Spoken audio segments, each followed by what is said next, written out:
E aí galera, beleza? Eu sou o Felipe Delbel, esse aqui é... Thiago Sforcim. O cara que esqueci o que eu ia falar. Fala aí galera, beleza? Eu sou o Felipe Delbel, tô aqui com... Thiago Sforcim.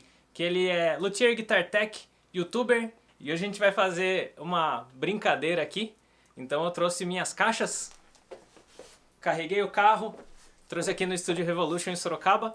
E eu vou fazer umas trocas de falantes. E eu quero apresentar pra vocês qual que é o efeito disso no seu som final.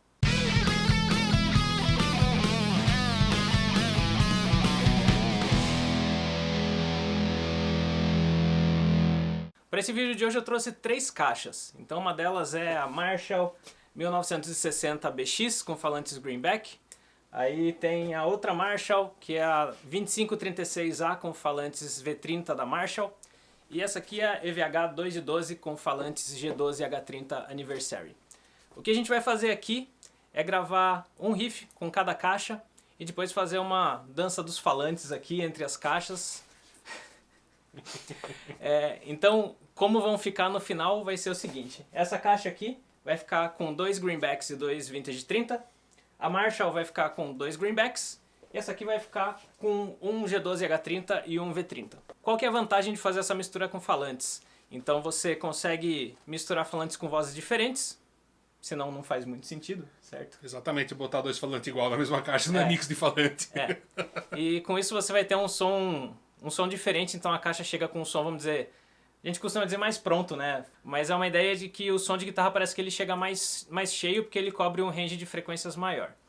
E além disso você tem a opção também de microfonar falantes diferentes quando você vai tocar, conforme o resultado que você quer. Então, essa Marshall, uma das principais motivações é que o greenback é um falante com um som muito clássico. Eu queria deixar essa caixa um pouco mais violenta, nervosa, etc. Então, dá um sabor de maldade nessa caixa. Um tom perro.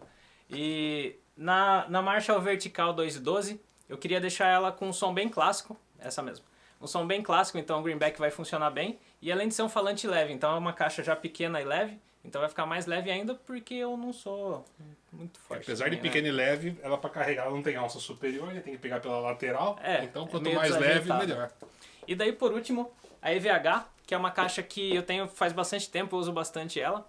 Só que o falante, o G12H30, funciona muito nesse cabeçote, que é o que a gente vai usar hoje para o teste, que é o EVH 5153, 50 watts, L34. Mas qualquer outro cabeçote que eu liguei nessa caixa não ficou muito legal. Então a ideia é deixar ela um pouco mais versátil para poder ligar qualquer outro cabeçote que eu tiver. Então, vamos lá. A gente vai fazer um time-lapse aqui da troca de cérebro das caixas. E depois disso, eu vou colocar para vocês o exercício que a gente fez. Então, de tocar um riff com cada caixa e depois o mesmo riff com a caixa com os falantes trocados. Beleza?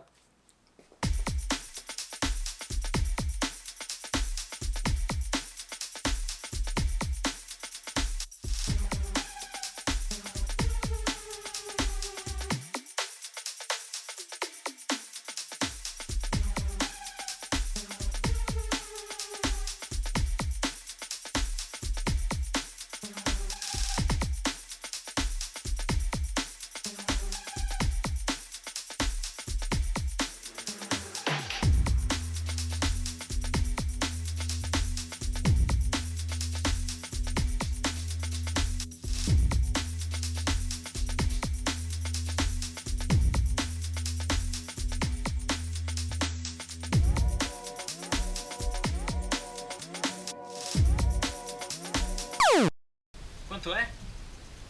200.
feitos os testes, vamos para as impressões finais, mas eu também convido vocês a deixarem nos comentários o que vocês acharam, se gostaram, se não gostaram, enfim, é isso, né?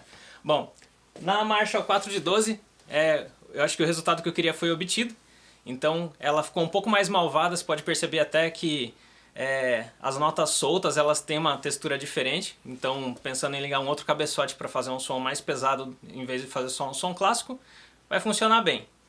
A Marshallzinha vertical 2 de 12, ela ficou com realmente o som clássico que eu estava buscando e ela ficou com um som bem aberto, então acho que vai funcionar bem com a banda e para um kit portátil então acho que vai ser muito prático pro que eu preciso. Até porque você usa com esse amp aqui o Silver Jubilee, né? Que tem tudo a ver com o G12H, que é o Greenback. O Greenback.